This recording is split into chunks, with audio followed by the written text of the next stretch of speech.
Today we have with us Dr. Queen Dube. Queen is a pediatrician and also a clinical epidemiologist. And since I have known Queen, she's had 3 very big jobs. So the first big job that she had was being chair of the Department of Pediatrics and Child Health at Queen Elizabeth Central Hospital in Blantyre, Malawi. This is the largest tertiary hospital in the country. And she went from that job to another very big job, being Chief of Health Services in Malawi's Ministry of Health, where she was responsible for strengthening health systems throughout the entire country. And from there, she became the newborn program head at the WHO in Geneva, Switzerland, the position that she now holds. And in that role, she works with governments all around the world to set national policies and standards and develop implementation programs for high-impact interventions to improve newborn health. So I'm really delighted that she can be here with us today to tell us about the global agenda for newborn health and the work that she's doing at WHO. Please join me in welcoming Dr. Queen Dube. Many, many thanks, Rebecca, and the senior management from RISE for the invitation. I've known Rebecca and Maria, my God, for how many years? Oh my God, I've never seen crazy biomedical engineers like them. So really, they've been part and parcel of my life. I am where I am today because of that which they've impacted upon my life. Things that, people think, oh, how could you do that? Actually, it's other people that are more clever than you that tell you how to do it. And Rebecca and Maria have been part of that journey. I know I'm talking to people that do science, innovation, you're thinking engineering all the time.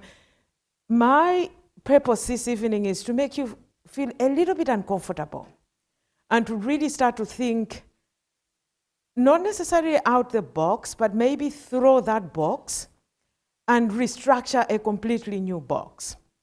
I'll tell you why we need to start to think differently and why we need to define our work differently. So this is my outline. So the title of my talk is actually Rethinking, Innovating the Global Architecture for Neonatal Health. I did send quite a number of documents for you to read. I do believe that you've read. There will be a little exam at the end of my talk. So this is an outline of my talk this evening. I will talk about the global burden of disease, the current global architecture, reimagining innovation, and then the key takeaways. So I'll start with a recent publication in The Lancet on the global burden of disease. What I want you to take out of this was, round about the COVID time, we saw a dip in the life expectancy. So across the globe, if you look at these graphs, you will see that it doesn't matter where you were on the globe, but there was a reduction in the life expectancy. But from round about 2022, when COVID was under control, we were back on our way up. And where we are now, especially for the low and middle income settings, we're at a place that we haven't been for many, many, many, many years. Also important for us to understand the key highlights, that when you look at it in terms of what is it that is killing a lot of people, communicable diseases, so things like malaria, things like HIV, are still high on the list in terms of causes of death. But what we're starting also to see is a rising burden of non-communicable diseases. So cancers, where I come from in Malawi, when you were discussing causes of death, always it was infections. But now when you look at the top 10, we're starting to see non-communicable diseases also making their way into the top 10. And that many countries, particularly those with the fewest resources, are the ones that need better access to prevention and treatment for both communicable and non-communicable diseases. What some of you will be wondering, she's a newborn person, why is she talking about the global burden of disease? I will tell you a little bit later in my talk. Now, When you look at the top 10, you compare 2021 and 2023, the recent data that was published was for 2023. So when you compare the top 10, you will see in 2021, of course, COVID was number 1. But when you look at 2023, now that COVID is under control, ischemic heart disease is way at the top. Neonatal disorders have regained their position as number 5.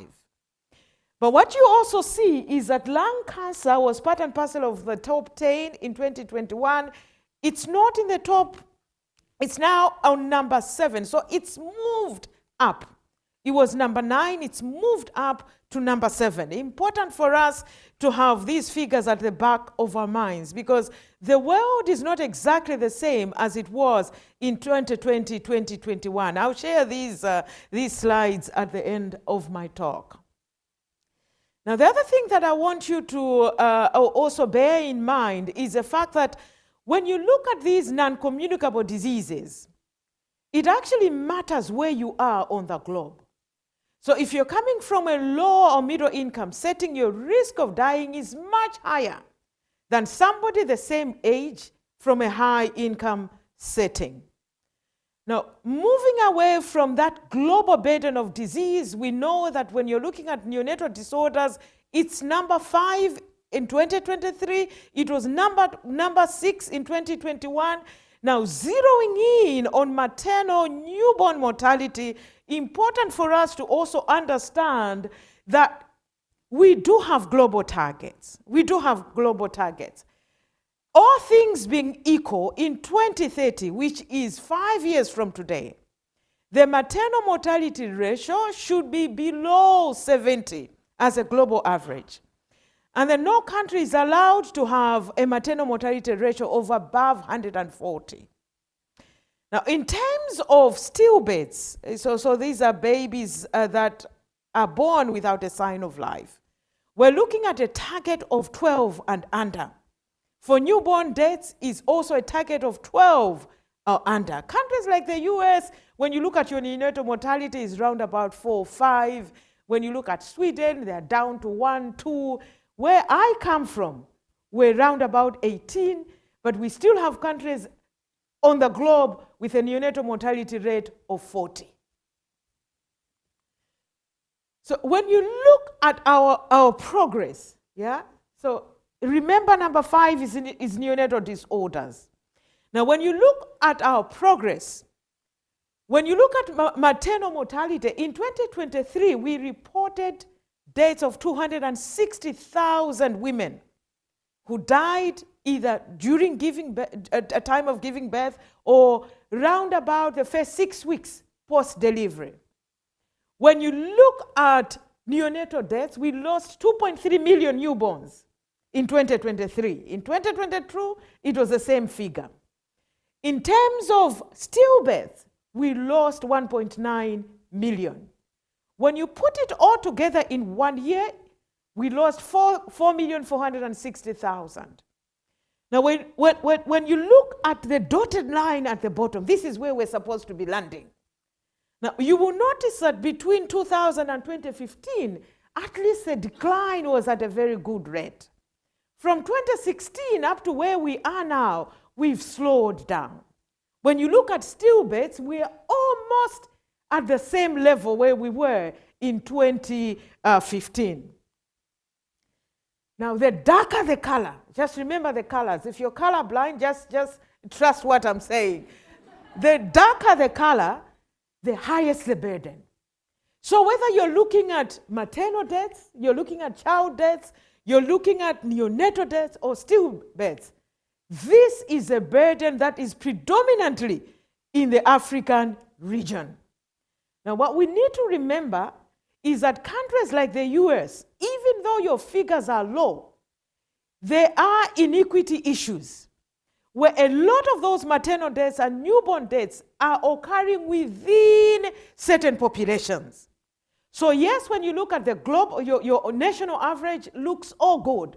But when you look at it from certain populations, you realize that the maternal deaths in certain populations is much higher than what you'd expect in a country like the US.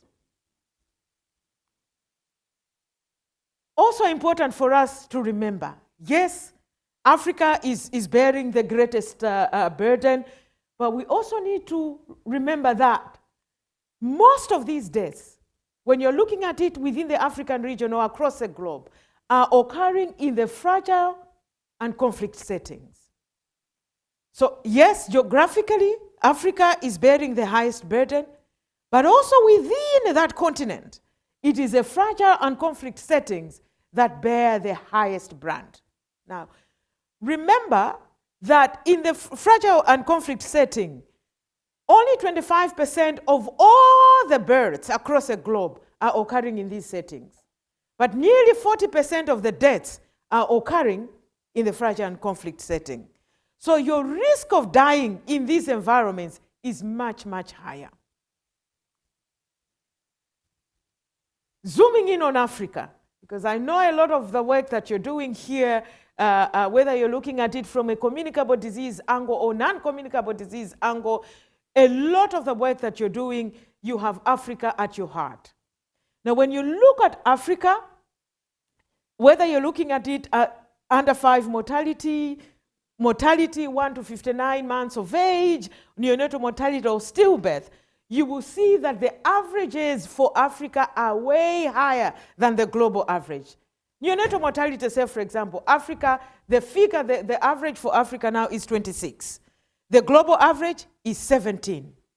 So everything that you look at on this slide, Africa is almost double than what the global average looks like. So for us to really hit the SDG target for Africa, we need to run 7 times faster for newborn death. I need to run 7 times faster, by which time I will have lost 10 kgs. What I'm trying to tell you is that if we continue with business as usual, we will not be able to hit the SDG targets. Here we're just talking about survival. But the good news is we know what needs to be done. In as far as neonatal mortality is concerned, investments are not just in the NICU. If we really have to move the needle for neonatal mortality, I know neonatologists will always talk about, let's make sure our NICUs are well invested and we're doing the right things. But I'll tell you one thing, if we don't invest in antenatal care, when these women are pregnant, if we cannot screen them for syphilis, say for example, we will still continue to have babies dying from syphilis, even in well-equipped NICUs. So pregnancy care is very, very, very important. Screening for diabetes. Yeah. The tests that we have at the moment, they are pretty expensive for a lot of our countries to make this routine and sustainable.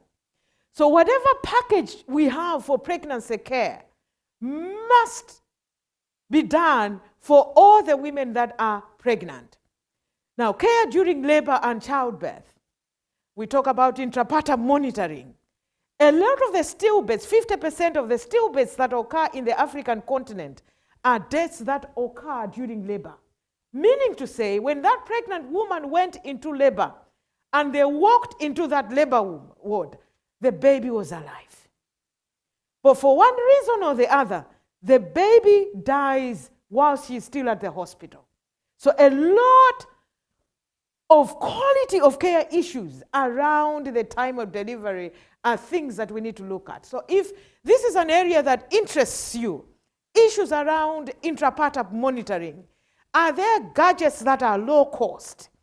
Remember, one midwife can be looking after 12 babies. There isn't the luxury of one-to-one. Are there gadgets that we should be thinking about that could support better monitoring intrapartum? And then care of the healthy newborn, simple things, babies coming back, making sure we're checking their temperatures, making sure they're feeding. As simple as it sounds, but we still have gaps in that area. And then finally, care of the small and sick newborn. And that's what NEST is all about, how we scale up care for the small and sick newborn. We can invest in pregnancy care during birth, care of a healthy newborn, but we will not be able to hit the figure of 12 and below if we don't invest in the care of the small and sick newborn.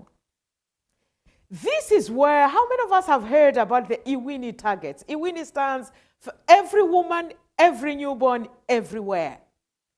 For us to be able to achieve the SDG targets, the Sustainable Development Goals for maternal health, neonatal health, and stillbirth, we must make sure that 90% of our women have access to good quality antenatal care. Not where a woman goes, sees a midwife, they palpate their abdomen, they say bye-bye, see you next month. But that we have provision of a package of care. 90% of women, when they go into labor, they should have access to a skilled birth attendant. A skilled birth attendant that is well supported and is able to provide that monitoring. 80% of our babies should have access to good early postnatal care. And then 80% of the babies that are small or sick have access to small and sick newborn care. The 90, 90, 80, 80. If you forget anything about what I'm going to talk about, remember the 90, 90, 80, 80. Now, the issue is, how do we bring this into practice? It's easier said on paper, but to actually provide this with good quality, it's hard. A lot of countries within the African continent, when you look at the 90%, some of them, like my country, Malawi, reports 96% of our women coming to deliver at a facility. But when you look at our maternal mortality ratio, it's still hovering around 360 something. So the problem is not women coming to deliver in a health facility. It is the quality of care, the package of care that is provided within that facility. So moving beyond just coverage, but also thinking about quality. So within our innovation, we must also start to innovate. Are there devices that could really help us push the quality agenda forward? So coverage plus quality is what gives you impact. It's not just about coverage, but also quality. Quality without coverage will not give you the impact required. Now, I gave you data up to 2023. I want us to step back, take a deep breath, and really understand where we are now. Now, when you look at the data from the year 2000, when you look at under 5 mortality rates, we have reduced deaths in children by at least 50%. We're not where we were in the year 2000. In 2023, we knew that 51% of all development assistance into reproductive, maternal, newborn, child, and adolescent health was predominantly from 10 countries. The US being the major donor.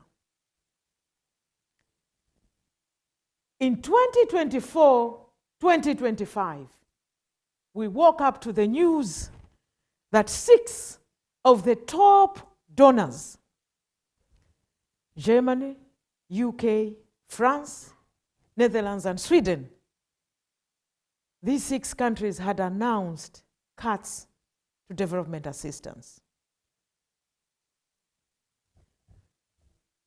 Even though we were celebrating gains, when you looked at our progress for maternal, newborn, child, adolescent health, we are now faced with a very big headache on these ODA cuts. A lot of the RAMCA initiatives, RAMCA standing for reproductive, maternal, newborn, child, adolescent health, the bulk of the funding was from development assistance. Now, when you look at trends for the ODA, in as far as RAMCA is concerned, you will see that it was in the year 2000 when we had the highest. So all the development assistance, about a third was going towards maternal, newborn, and child health. And then over time, we started to see a dip. And with a lot of advocacy, we saw that rising again. During COVID, it went drastically down. And then post-COVID, we started to see the cave go up again, but not to the same amount of money that we saw in the 2000s, 2010 period. Now, what we know now, based on what these 6 countries have actually announced, is that the forecast for development assistance is expected to fall by at least 34% in 2026. Now, 2025, we're in December, so just a few days from today, a lot of the impact of these funding cuts will start to experience them in 2026. 34% is a huge number. Remember, with even 100% of development assistance, we still had huge gaps. Now think about, from that pie, you cut even further by 34%. This is how it looks like in terms of figures. So we're moving from 8.38 billion investments in RAMCA to round about 5.55 billion in 2026. Now, what does that mean? Some of you are like, oh my God, I better just stop and go back home. No, it's a challenge, yes, but it's also an opportunity. It's an opportunity for people that love innovation to start to think differently. How do we do business now in an environment where you have 34% cut in the funding? Important for us to also pause and reflect on how the current architecture looks like. How many of you have worked in Africa before? Okay, so quite a number of you have worked in Africa. So you'll agree with me, maybe you were working on your projects, you didn't really understand how government systems are run. Now, one of the biggest headaches with development assistance has been the introduction of a fragmented, verticalized system. So we got to a point where CPAP, say, for example, would be a little project. So there would be a funding stream just for CPAP, a funding stream just for kangaroo mother care, a funding stream just for XYZ. So that one baby would have 10 or 20 little projects. Each project with its own data system, its own accountability mechanism. Now, what this disruption has made governments to do is to pause and say, no, we need to do things differently. So we had data systems just for HIV, data system just for TB, a data system just for malaria, a data system for every other thing that didn't have funding. If you had money, you'd have your own supply chain system. If you had money, you would hire people the way you want to hire people. But now, with the ODA cuts, we've gone back to factory settings. How should a health system look like? And governments have also started to reflect, is it high time that we start to put domestic resources in maternal, newborn, and child health? Just a few reflections, and something that would help you as you're moving forward in the projects that you do every day. Now, when you're rethinking architecture in global neonatal health, I had to do this exercise myself. When I joined WHO, everything was rosy. A year down the line, we were told the US will no longer be part of WHO. Every other piece of my work was funded by the US government. I woke up from having X amount of money to $0. Yet I needed to continue with my job. Now, what that meant was I needed to rethink, how do we do business? So a few reflections that have helped me on my day-to-day work and has really helped me to build resilience. Number one is to really move beyond the physical structure and to start to think systems. workflows, care models, not one thing at a time, but really to think through what systems do I need to put in place. It's forced me to embrace the life course approach. And I'll give you a little case study of the life course approach. I was trained just to look at the newborn. So everything that I was doing was just for the newborn. To think how I could link the newborn to the older child, to the adolescent, even when I'm innovating for programs, I was just concentrating on the newborn. Now, this has forced me to think about the life course approach.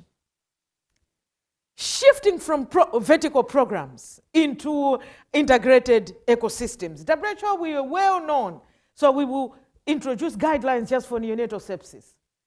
Then time will pass, boom, a kangaroo mother care. Then time will pass, boom, there will be something else. But the baby is the same baby. So we're moving from one thing at a time to a comprehensive approach. What does this baby need? What does the family need?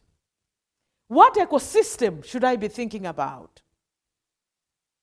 Getting governments, innovators, and communities to co-create. Very, very critical. I'll give you an example of Uganda. Uganda wasn't doing well in terms of neonatal deaths. But after the ODA cuts, from the office of the president, they said, what is it that we need to do? For the first time, the government released $40 million for them to procure newborn equipment. They've opened, within 2 years, they've opened the largest level 3 neonatal intensive care unit in the whole of East Africa, a country that wasn't doing very well. But the ODA cuts made them reflect, what is it that we need to do differently? So it's not all gloom.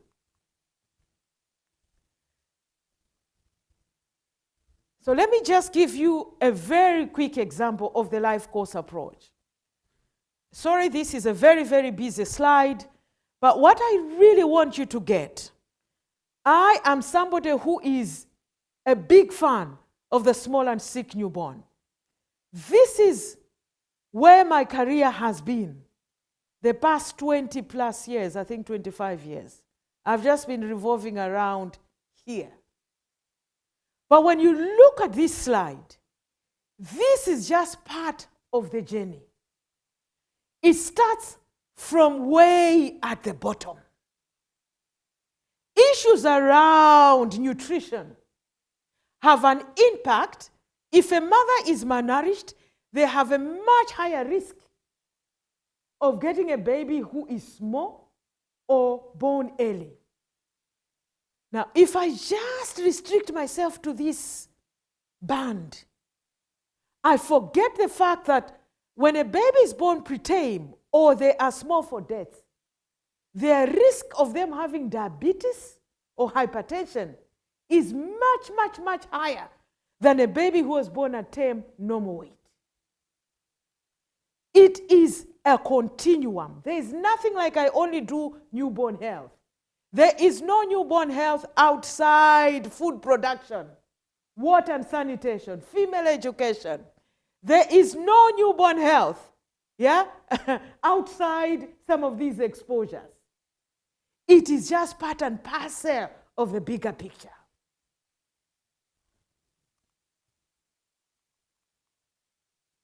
So very important for us when we're doing innovations. So I had a number of discussions, encounters, exciting prototypes that are being developed.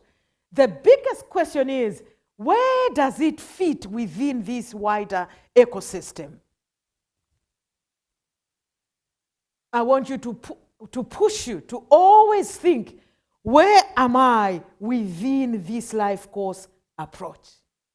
I might be doing something in pregnancy, but maybe I only get my feedback round about the preschool years. Very important for innovators to have a feedback loop. Again, think about the life course.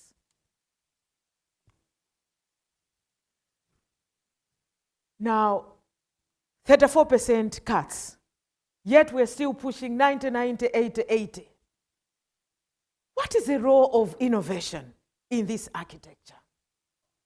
So a lot of us will be, well accustomed with technological innovation, but I want to push you a bit further. Beyond developing technologies, innovation has a critical role in reshaping how health systems are financed, governed, and delivered. When you have your state-of-art innovation that works, where is the money coming from to fund it? What type of health workforce will we need to make it work? What type of a health system will we need to have to deliver it? Is the current system, or we need to start to think differently? We need to start to think about other cadres that will be able to deliver such an innovation. Moving beyond that table, that desk, to now start to think systems. This afternoon, I had the pleasure, I don't know where he is, I was looking at that models for training people on screening for cervical cancer. I was saying to myself, how does this work at the back of a van? How does this work with continuous professional education? How does this work with simulation-based training? How does this work in a normal pre-service didactic type of training? What is a system that needs to be built to deliver this? And what feedback loops do I need to get? So sometimes failure of clinicians to make the right diagnosis can be a good feedback loop.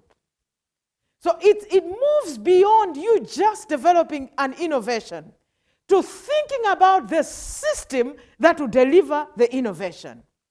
If it's a community health worker or a community midwife assistant or a community nurse assistant that does the screening, what type of training do I need to embed? For how long does somebody retain the skill? If you train me this week, am I still knowledgeable 6 months down the line? This is all the questions that we need to ask when we're developing the ecosystem. So technological innovation, moving beyond that lab environment. I was having a nice chat with her a couple of minutes ago, and I said, I'll give you an example for Malawi. When we were about to introduce a pneumococcal vaccine, Malawi was one of the sites where the studies were done. We had no doubt about the science. We had no doubt about the evidence. Our biggest question in the ministry was, how much is it going to cost us? Where is the money coming from? What supply mechanisms do we need to put in place? Freezer space. So sometimes we are creating all these, all these innovations. We even had to think, what about safeguards, disposal mechanisms? What does that mean? So in the era of climate change, very important to also think about these important factors. So financing innovation. Now, when you start to think beyond technological innovations, you start to think financing innovation. This is where you are asking the difficult questions. And I wish I knew this before we started NEST. When we did the Pumani CPAP study in Malawi and made sure the devices were available across the country, the ministry didn't have to pay a dime. Yeah? My biggest worry is when NEST is over, will we be able to sustain that system? Maybe if we were to flip the years back, maybe we should have thought about a financing blend model where you're like, we're putting, the same way Gavi does it.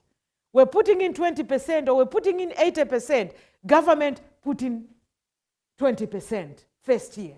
Second year put in 30%, and so on and so forth. A lot of the innovations have failed to be sustained because we didn't think about financing innovation. How will it be financed? This is your responsibility as an innovator. Don't think about somebody who sits somewhere within World Bank that will think for you. Once you start to think about financing innovation, it will push you to start to talk about cost effectiveness in your innovation design. It will push you to start to think about results return on investment. A lot of us, I spent quite a lot of time doing research in my earlier life, and I never at once thought about how much is it going to cost, what is the return on investment. For me, I had done a clinical trial, government had to take it up, it had to be scaled up. When I went in there, I realized, actually, my work was just 0.0001%. There's a lot that goes into the decision-making process. So I implore you, young people, to always start to think beyond your technological innovation. Think about the financial innovation in your planning, in your testing. Delivery system and service innovation. I talked about it already. How will that work in Afghanistan? Imagine an area in Siberia. How will that work? An area where you always have power outages. How will it work? I was asking, I can't see her now. She has this cool gadget camera that is recording breathing, blah, blah, blah. I said, how does that work on a court that has 3 babies? How does that work? And I said, have you thought about integrating this in these baby cams? It would be really cool. A lot of parents would want to buy something like that. Even high-risk babies, when we send them home, maybe this will be something that we push for in the near future. Because remember, 20% of the babies that we send home will be dead the first month post-discharge. So your best place of use might not actually be a hospital facility. Maybe it is when we're discharging these parents home. Again, delivery system and service innovation. So moving beyond technological innovation. So essentially in the previous slide is really to push you to move beyond just doing technological innovations, but to start to think, what data innovations do I need to think about? This gadget is pretty cool, but in terms of data, what type of innovations do I need to think about? Maybe a paper-based system will not be the best system. In the era of AI, very important for us to already start to think about machine learning in the innovation pieces that we're doing. If you forget, again, anything apart from the 1990-80, the 34% ODA cuts from 2026, the fact that this is the best time for innovators, the fourth thing that you shouldn't forget, technological innovation reduces dependence on tertiary care systems. A lot of what we deal with in our tertiary facilities in low and middle income settings are issues that should have been dealt with at a lower level facility. Just because somebody didn't know why this baby was screaming the whole night, why they're a little bit hot, they refer to the next level. If we only had a simple point of care diagnostics, and I hope I convinced you, my friend, to nail it down, point of care sepsis diagnostics, it would cut down on a lot of these unnecessary referrals. So it has this high power of reducing dependence on tertiary care systems. And tertiary care facilities are dangerous places. A lot of bad bacteria. You don't want your baby to be there unless it is really, really necessary. That's a power that you hold, you people in this room. Also enables decentralization of services. Gives people in the lower facilities the power, the energy to say, we can do this on our own. But there's always need for contextualization. That which works in Malawi might not be the same thing that would work in India. I like to use this picture. This is a unit that I used to work in. It doesn't look like this anymore, thanks to Rebecca, Maria, and other partners that supported us to expand the unit. But this was our routine every day. Actually, on this particular day, we were super excited because the ward wasn't so full. This was just one tiny corner. The norm was to have 3-4 babies under one radiant warmer. And sometimes these babies didn't necessarily need to be referred to a facility. But as I said, because the people in the lower facilities didn't know what to do, so they had to refer up. With the right innovation, empowering the people working in the lower facilities, we can make things work. This is the same facility, a couple of years down the line. With the right funding, we're able to expand. But what I really want you to see is we were doing the IKMC study. This woman had just delivered a baby that was about 900 grams. We put the baby straight on CPAP. They're in the NICU. Mommy has gone to sleep. Maybe she's forgotten she just delivered a baby. But this was the first hour post-delivery. Imagine a life where there was zero separation. Now, with all these innovations around, us being able to have babies on CPAP, whilst on mom's chest, right in the NICU, can you imagine if there was another gadget that is just monitoring the breathing for this baby? Another gadget that was measuring mom's blood pressure. Because we have one nurse looking after so many of these babies. So innovation would make life much easier. What about a gadget that mom could use? And she'd be able to say, oh, there's something wrong with my baby, and call out for the nurse. This is what the future looks like. Not this where you have 3-4 babies on one cot. Not this where there is separation of the baby from the mother, 2 different beds. We're looking at a future where innovation makes this possible, where there is zero separation, even in the low and middle income setting. Some of these things you will read on your own. I've talked for quite some time. One last bit that I want to emphasize is that we have a gap at the moment on the transport and referral systems, especially for the small and sick newborn. What works in Europe and the US cannot work in our environments. I will stop on this slide. Why innovation is so critical and crucial now. We need to make our systems more resilient. We need to make sure that whatever is being done now is country-led, country-driven, and not donor-driven. It helps address the equity issue and breaks the silos. In conclusion, remember, when we get out of this room, innovation is not an end, it's a means to equity and survival. It's not just about me getting my master's, my PhD, but it's a means to equity and survival. We're here to rebuild the global health architecture around resilience and accountability. And we'll do it right as innovators.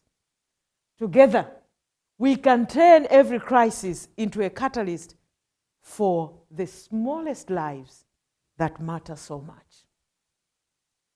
And this is my final slide. Let's remember, it doesn't matter where you are, whether you are in the lab doing some molecular diagnostics, whether you are doing some modeling for training students, we are here for them, together for change. Whether we have ODA cards or not, we are here for them. Thank you.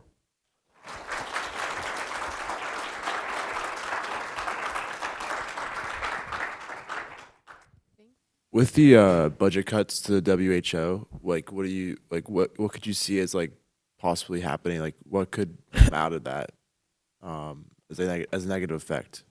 You think? So let me look at it from the short term, medium term, and long term. Short term, we had to pen things that were supported by the US government. And remember, WHO is a 3-level agency. So we have the global that does norms, guidelines, standards, policies. We have the regional that supports country-level implementation, and then the country offices that actually support governments to implement the right policies and standards. What that has translated in the immediate term is a lot of job cuts. It's no longer a secret, about 25% loss in the workforce. So that has an impact immediately on how we support countries, how we develop standards, policies, and so on and so forth. In the medium term, what that means is that we really need to shift on the way things have always been done.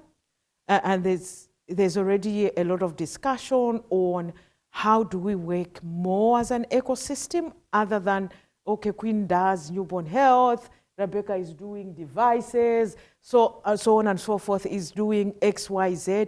How do we work better as an ecosystem? Because one of the challenges with these fundings was always the verticalization. Always the verticalization. So now in the medium term, which is a good thing, I think, is really us reflecting and saying, how do we build an ecosystem that is really centered on the person on the ground, not based on where money is coming from? And then in the long term, who knows? I mean, now we have 6 countries that are cutting their ODA cuts substantially. Who knows how the world will look like 10, 15 years from today? But I always say, take one day at a time. What is it that I'm supposed to do today? And I make sure I put all my energy in that, whilst thinking about what it means in the medium term. I happen to work with Dr. Joseph Wu in Mzuzu district in Malawi at some point in time. And I'm also from Nigeria. So I really enjoyed your talk. And one thing that got me thinking is innovation tends to focus a lot on technology. How about food security? What is the role of food security? I mean, nutrition, seedlings. We used to have something called plumpy nuts back in the days for HIV clinicians to give to kids who had like nutrition deficiencies. Could you talk a little bit more about how you're working with, say, the FAO to address nutrition gaps in innovation? Thank you so much. Thank you very much. Actually, before I moved to FAO, within WHO, we also have a big nutrition department. It used to be 2 departments, now it's 1 department, and it's 1 department that we're working very closely with now. Because if you remember the case study for the preterm, unless you deal with those bottom things, nutrition is one of them, forget about achieving the SDG targets. Yeah. So that's why it's important for us. Nutrition is one excellent example, but water and sanitation is another excellent example. So can we innovate around, I mean, it's a dream for everybody else to have running water, the facilities, but the truth of the matter is, the majority, quite a good number of facilities, even where I come from, there isn't running water. Yeah? People are drawing water from a borehole. Can we have some innovation that actually enables them to have clean, safe water to use? Yeah? So now, the funding cuts are forcing us to talk to one another. And to really, there's this UN 80 reform, where they're looking at the wider UN and saying who is doing what. If there are duplications, it's like, no, you stop doing this, it's FAO that does it. Or you better find a system where you're able to do this together. So that's one beautiful thing that has come out of these funding cuts. But trust me, it's going to take a very long time. The US was contributing at least 22% to our budget. That's not a small amount. It's a huge amount. It's going to take a long time. I'll tell you one thing. Before I joined WHO, 2020, 2021, we were told as a government that time that we needed to prepare for a transition. We were given 5 years. And that this was specifically for HIV, TB, malaria, and that the money would substantially go down by 2026, 2027. And we started planning. But we were planning for a 5-year period. And I remember just before I left the ministry, we negotiated for an extension. So this didn't come as, woohoo, no. Countries knew. It's just that we were given a longer period of time to adjust vis-a-vis what happened in reality, where you woke up one morning, your patients had no access to their data. Yeah. So again, you know, it's a wake-up call for everybody. It's a wake-up call for you and I. I'm sure you also have your own issues in terms of grants. Yeah. So really pushing us to go towards non-traditional donors. Who knew there would be beginnings fund? Now, big foundations have come together to support the maternal newborn child health agenda in Africa. Yeah, they're putting in quite substantial amounts of money. We heard about this rich guy in Uganda who is supporting big time maternal newborn now. Somebody who never gave even a single tambala previously. So there are good things that are coming out of it. We also just need to start to think differently. Maybe the money will come from a guy who is doing animal health and not your traditional newborn health. Maybe, you know, align with somebody who is doing newborn health for animals. Maybe that's where the money is. So we need to start to think differently. And also, you've reminded me something that I wanted to highlight, that work in teams. One agenda, one vision. If it's a vision of cervical cancer, you have a team that is working on cervical cancer. There's one section of the team that is focusing on training. There's a team that is focusing on diagnostics. There's a team that is focusing, but the narrative, you're much more powerful that way. Other than fragmented in little pieces, at the end of the day, it's all under the umbrella of cervical cancers. So somebody is working on the prevention arm. This is where the HPV screening is coming in. Somebody is looking at maybe the vaccination. Somebody is now looking at, okay, if everything fails, somebody has cervical cancer, how do we make the diagnosis early? The cool stuff that you are doing within 15, 30 minutes, when the surgeon has done the excision, they're able to tell whether this was a clean cut. You know, that is one nice story, but built around several teams, from undergraduate to postgraduate to postdocs. My question kind of is a follow-up. You've mentioned a lot about that the funding is shifting maybe towards more private, and that there's also been this kind of wake-up call of working in ecosystems. Who or what or how are these, what's the coordination, or how are all these private sectors working together? Like, is there a role for like without the government, is there a role for some organization to connect private, or to kind of monitor that that private funding is working in teams and working as an ecosystem? I was wondering if you could talk a little bit more about how that happens. I think it's also finding yourselves in the right places. So at the moment, the funding agencies are also trying to figure out how best to work in an ecosystem, because they've also been part of the problem. Everybody wants to outshine the other, so they put in money for 3 years, buy everything for you, and then at the end of the 3 years, they have some nice, beautiful report, and off they go to the next agenda. Now they're finding out that no, it's important that we work together. So Beginnings Fund is actually comprised of a number of foundations. There's also another fund that I'm told is coming up that will just focus on the health workforce piece, not just doctors and nurses, but really thinking about the other critical cadres that really matter on the maternal, newborn, and child health agenda. So it's really finding yourselves in the right places. Rebecca and Maria, you're very blessed that Rebecca and Maria are in most of these conversations, but also just be on the lookout. Just be on the lookout. There's some movement with some rich Chinese guys that have not traditionally been in this space, but they want to participate. In the Middle East, we've seen the Mohammed bin Zayed now, it's relatively new for them to fund maternal, newborn, and child health. Who knows? Maybe somebody can entice them to fund some innovation pieces, yeah, if it really addresses some of the gaps that we're grappling with. So it's really just having your eyes opened to understand what's happening within this space.